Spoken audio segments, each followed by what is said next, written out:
Hello everyone, welcome back to my channel all in one life Kannada vlogs. So ಇವತ್ತು ನಾನು ಮದುವೆ ಮನೆ ಸ್ಟೈಲಲ್ಲಿ ಬೇಳೆ ರಸಂ ಮಾಡೋದು ತೋರಿಸ್ತಾ ಇದ್ದೀನಿ. ಇದಂತೂ ಎಷ್ಟು ರುಚಿಯಾಗಿರುತ್ತೆ ಅಂದರೆ ತುಂಬ ಚೆನ್ನಾಗಿರುತ್ತೆ. ಎಲ್ಲರೂ ಒಂದು ಟೈಮ್ ಟ್ರೈ ಮಾಡಿ. ಸೊ ನೀವೇ ಹೇಳ್ತೀರಾ. ಸೊ ಈ ರಸಂ ಮಾಡೋದಕ್ಕೆ ಒಂದು ಕುಕ್ಕರಲ್ಲಿ ಆ ಬೌಲಷ್ಟು ಅಂದರೆ ತೋರಿಸಿದ್ನಲ್ವ ಆಗಲೇ, ಆ ಬೌಲಷ್ಟು ಬೇಳೆ ತೊಗೊಂಡಿದ್ದೀನಿ, ತೊಗರಿ ಬೇಳೆ. ಆಮೇಲೆ ಎರಡು ಟೊಮೆಟೊ ಹಾಕ್ಕೊಂಡಿದ್ದೀನಿ. ಅದಕ್ಕೆ ಸ್ವಲ್ಪ ಅಂದರೆ ಒಂದು 1/4 ಸ್ಪೂನಷ್ಟು ಅರಿಶಿನ ಹಾಕಿ ಬೇಳೆ ಮತ್ತು ಟೊಮೆಟೊ ಮುಳುಗುವಷ್ಟು ಒಂದು ಸ್ವಲ್ಪ ನೀರು ಹಾಕಿದ್ರೆ ಆಯಿತು.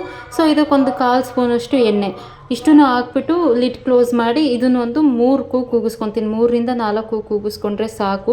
ಅಂದರೆ ಬೇಳೆ ಫುಲ್ಲು ಬೇಯಬೇಕಾಗಿಲ್ಲ. ಅಂದರೆ ನಮಗೆ ತಿನ್ನೋ ಹೊತ್ತಿಗೆ ಒಂದು ಸ್ವಲ್ಪ ಬೇಳೆ ಥರ ಸಿಕ್ಕಿದ್ರೆ ತುಂಬ ಚೆನ್ನಾಗಿರುತ್ತೆ. ಹಂಗೆ ಇಲ್ಲಿ ನೋಡ್ತಿರ್ಬೋದು, ನಾನೊಂದು ಬಾಣಲಿ ಇಟ್ಕೊಂಡು ಅದಕ್ಕೆ 1 ಫುಲ್ ಸ್ಪೂನಷ್ಟು ಹಾಕ್ಕೊಂಡಿದ್ದೀನಿ. ಹಂಗೆ ಇಲ್ಲಿ ಒಂದು ಅರ್ಧ ಸ್ಪೂನಷ್ಟು ಕಾಳು ಮೆಣಸು ಹಾಕ್ಕೊಂಡಿದ್ದೀನಿ. ಹಂಗೆ ಇಲ್ಲಿ ಒಂದು ಚಿಟಿಕೆ 8ರಿಂದ 10 ಕಾಳಷ್ಟು ಮೆಂತ್ಯ. ಅಂದರೆ ಇದು ಹಾಕಿದ್ರೆ ತುಂಬ ಟೇಸ್ಟ್ ಜಾಸ್ತಿ ಕೊಡುತ್ತೆ, ಅಂದರೆ ಟೇಸ್ಟ್ ಎನ್ಹ್ಯಾನ್ಸ್ ಆಗುತ್ತೆ. ಕೆಲವೊಬ್ಬರು ಮೆಂತ್ಯ ಹಾಕಲ್ಲ, ಬಟ್ ಹಾಕ್ಕೊಳ್ಳಿ, ತುಂಬ ಚೆನ್ನಾಗಿರುತ್ತೆ.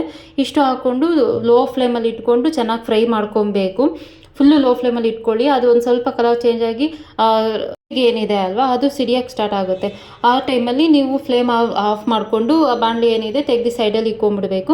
ಸೊ ಇಲ್ಲಿ ನಾನು ಇವತ್ತು ಕುಟಾಣಿನಲ್ಲಿ ಕುಟ್ಕೊತಿದ್ದೀನಿ. ಹೌದು, ಮಿಕ್ಸಿ ಜಾರ್ಗೂ ಹಾಕೊಬೋದು. ಮಿಕ್ಸಿ ಜಾರ್ಗೆ ಹಾಕಿ ಒಂದು 2 ಟೈಮ್ಸ್ ಸುಮ್ಮನೆ ಹಿಂಗೆ ರನ್ ಮಾಡಿದ್ರೆ ಆಯಿತು. ಅಂದರೆ ಗಿರ್ ಅನ್ನೋ ಥರ ಮಾಡಿದ್ರೆ ಆಯಿತು.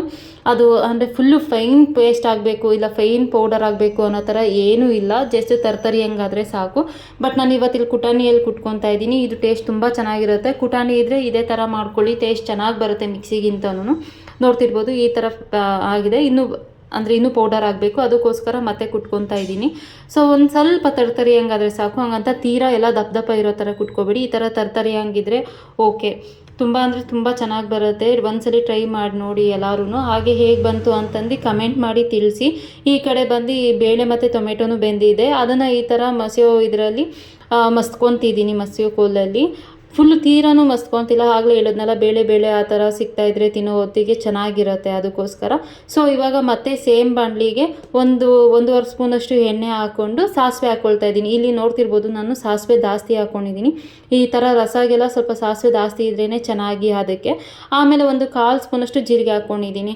ಬಿಕಾಸ್ ಅವಾಗೇನು ಕುಟ್ಟಕ್ಕೂ ಜೀರಿಗೆ ಹಾಕ್ಕೊಂಡಿದ್ದೀರಿ, ಅದಕ್ಕೋಸ್ಕರ ಇಲ್ಲಿ ಒಂದೇ ಒಂದು ಚೂರು 1/4 ಸ್ಪೂನಷ್ಟು ಜೀರಿಗೆ ಹಾಕ್ಕೊಂಡು ಒಂದು 6ರಿಂದ 7 ಹಸಿಮೆಣ್ಸಿನ್ಕಾಯಿ, ಒಂದು 4 ಒಣಮೆಣ್ಸಿನ್ಕಾಯಿ, ಆಮೇಲೆ ಒಂದು ಸ್ವಲ್ಪ ಕರಿಬೇವು, ಇಷ್ಟನ್ನು ಹಾಕ್ಕೊಂಡು ಲೈಟ್ ಒಂದು ಸ್ವಲ್ಪ ಫ್ರೈ ಮಾಡ್ಕೊಳ್ತೀನಿ. ನೀವು ಬೇಕಂದರೆ ಬೇಯೋಕ್ಕೂ ಈ ಹಸಿಮೆಣ್ಸಿನ್ಕಾಯಲ್ಲಿ ಹಾಕ್ಕೊಬೋದು. ಬಟ್ ಈ ಥರ ಫ್ರೈ ಮಾಡೋತ್ತಿಗೆ ಹಾಕ್ಕೊಂಡ್ರೆ ಟೇಸ್ಟ್ ಇನ್ನೂ ಡಿಫ್ರೆಂಟಾಗಿ ಚೆನ್ನಾಗಿ ಬರುತ್ತೆ, ಅದಕ್ಕೋಸ್ಕರ ಅಷ್ಟೇ. ಆಮೇಲೆ ಮತ್ತು ಇದನ್ನೊಂದ್ಸಲಿ ಎಲ್ಲನೂ ಮಿಕ್ಸ್ ಮಾಡ್ಕೋಬೇಕು. ಈಗ ನೋಡಿ, ರುಚಿಗೆ ಎಷ್ಟು ಬೇಕು ನೋಡಿ ಅಷ್ಟು ಉಪ್ಪು ಹಾಕ್ಕೊಬೇಕು, ರುಚಿಗೆ ತಕ್ಕಷ್ಟು. ನಾನು ಅವಾಗೇನೆ ಅಂದರೆ ಬೇಳೆ ಮತ್ತು ಟೊಮೆಟೊ ಬೇಯೋತ್ತಿಗೆ ಹಾಕ್ಕೋಬೋದು, ಬಟ್ ನಾನು ಅವಾಗ ಹಾಕ್ಕೊಂಡಿಲ್ಲ, ಇವಾಗ ಹಾಕ್ಕೊಳ್ತಾ ಇದ್ದೀನಿ ಎಷ್ಟು ಬೇಕಷ್ಟು ನೋಡಿಕೊಂಡು. ಸೊ ಈ ಥರ ಲೈಟಿಗೆ ಕುದಿ ಬರ್ತಾಯಿದೆ ಅನ್ನೋ ಟೈಮಲ್ಲಿ ಒಂದು ಸ್ವಲ್ಪ ನೀರು ಸೇರಿಸ್ಕೊಬೇಕು. ಅಲ್ಲಿವರೆಗೂ ನೀರು ಹಾಕ್ಕೊಬೇಡಿ. ಏನು ಬೇಳೆ ಮತ್ತು ಟೊಮೆಟೊ ಇದೆ ಅದಷ್ಟೇ ಕುದಿಸ್ಕೊಳ್ಳಿ. ಲೈಟ್ ಕುದಿ ಬರ್ತಾಯಿದೆ ಅಂದಾಗ ಆ ಬೇಳೆದು ಏನು ಬೇಯಿಸ್ಕೊಂಡಿದ್ವಿ ಅದನ್ನೇ ನೀರು ಹಾಕಿದ್ದೀನಿ ನಾನು. ಮತ್ತೆ ಒಂದು ಸಲ ಕುದಿ ಬರೋ ಹೊತ್ತಿಗೆ ಆ ನೀರು ಹಾಕಿ ಮತ್ತೆ ಕುದಿ ಬರೋ ಹೊತ್ತಿಗೆ ಒಂದು ಗೋಲಿ ಗಾತ್ರದಷ್ಟು ಹುಣಸೆಹಣ್ಣು ಬಿಸಿನೀರಲ್ಲಿ ನೆನೆಸಿಟ್ಕೊಂಡಿದ್ದೆ. ಸೊ ಆ ನೀರು ಅಂದರೆ ಹುಣಸೆಹಣ್ಣು ನೀರನ್ನು ಹಾಕಿದ್ದೀನಿ. ಈಗ ಕಂಪ್ಲೀಟಾಗಿ ಫುಲ್ಲು ಕುದಿಯೋವರೆಗೂ ನಾವು ಅದನ್ನ ಕುಕ್ ಮಾಡ್ಕೊಬೇಕಾಗತ್ತೆ.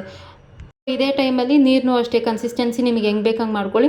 ಆಲ್ಮೋಸ್ಟ್ ಅಂದರೆ ಎಲ್ಲ ರಸನೂ ಸ್ವಲ್ಪ ತೆಳ್ಳಗೆ ಈ ಥರ ಇದ್ರೇ ಚೆನ್ನಾಗಿ ತಿನ್ನೋತ್ತಿಗೆ. ಸೊ ನೀರು ಸೇರಿಸ್ಕೊಂಡು ಇವಾಗ ಲಿಡ್ ಕ್ಲೋಸ್ ಮಾಡ್ತಾ ಇದ್ದೀನಿ. ಕಂಪ್ಲೀಟಾಗಿ ಕುದಿಯೋವರೆಗೂ ಬಿಟ್ಟಿದ್ದೀನಿ. ನೋಡ್ತಿರ್ಬೋದು, ಫುಲ್ಲು ಕುದೀತಾ ಇದೆ. ಇದು ನೋಡಿ ಎಷ್ಟು ಚೆನ್ನಾಗಿ ಕುದಿ ಬಂದಿದೆ. ಈ ಥರ ಅಂದರೆ ಒಂದು 5 ನಿಮಿಷ ಬಿಟ್ಟಿದೆ. ಈ ಥರ ಕುದಿ ಬರೋ ಟೈಮಲ್ಲಿ ಒಂದು ಸಲ ಮಿಕ್ಸ್ ಮಾಡಿಕೊಂಡು ನಾವು ಆಗಲೇ ಏನು ಜೀರಿಗೆ ಮತ್ತು ಪೆಪ್ಪರ್ ಫ್ರೈ ಮಾಡಿ ಅದನ್ನ ಪೌಡರ್ ಮಾಡಿ ಇಟ್ಕೊಂಡಿದ್ವಿ ಅಲ್ಲ, ಅದನ್ನು ನಾವು ಈ ಟೈಮಲ್ಲಿ ಸೇರಿಸ್ತೀವಿ. ಸೊ ನೋಡ್ತಿರ್ಬೋದು, ಒಬ್ರೊಬ್ಬರು ಫಸ್ಟೇ ಸೇರಿಸ್ಬಿಡ್ತಾರೆ. ಅಂದರೆ ಬೇಳೆ ಮತ್ತು ಟೊಮೆಟೊ ಅದು ಏನು ಪ್ಯೂರಿ ಹಾಕ್ಕೊತೀವಿ ಅಲ್ವಾ, ಅವಾಗೇ ಸೇರಿಸ್ಬಿಡ್ತಾರೆ. ಇಲ್ಲ, ಆ ಥರ ಅವಾಗ ಸೇರಿಸ್ಬೇಡಿ. ಈಗ ಲಾಸ್ಟ್ ಮೂಮೆಂಟಲ್ಲಿ ಸೇರಿಸೋದ್ರಿಂದ ಆ ಫ್ಲೇವರ್ ಹಂಗೆ ಇರುತ್ತೆ. ಸೊ ತಿನ್ನೋದಕ್ಕೂ ಚೆನ್ನಾಗಿರುತ್ತೆ. ನೋಡ್ತಿರ್ಬೋದು, ನಾನು ಲಾಸ್ಟಲ್ಲಿ ಅಂದರೆ ಕಂಪ್ಲೀಟಾಗಿ ಫುಲ್ ಕುದಿಸಾದ್ಮೇಲೆ ಅದನ್ನು ಹಾಕಿ ಈಗ ಒಂದು ಚಿಟಿಕೆ ಅಷ್ಟು ಹಿಂಗೆ ಹಾಕ್ತಾಯಿದ್ದೀನಿ.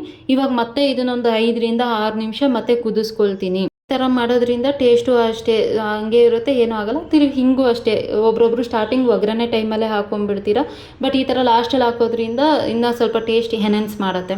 ಸೊ ನೋಡ್ತಿರ್ಬೋದು, ಈಗ ಕಂಪ್ಲೀಟಾಗಿ ಆಗಿದೆ. ನಾನು ಆ ಬಾಣಲಿಯಿಂದ ತೆಗೆದು ನಾನು ಒಂದು ಪಾತ್ರೆಗೆ ಶಿಫ್ಟ್ ಮಾಡ್ಕೊಂಡಿದ್ದೀನಿ.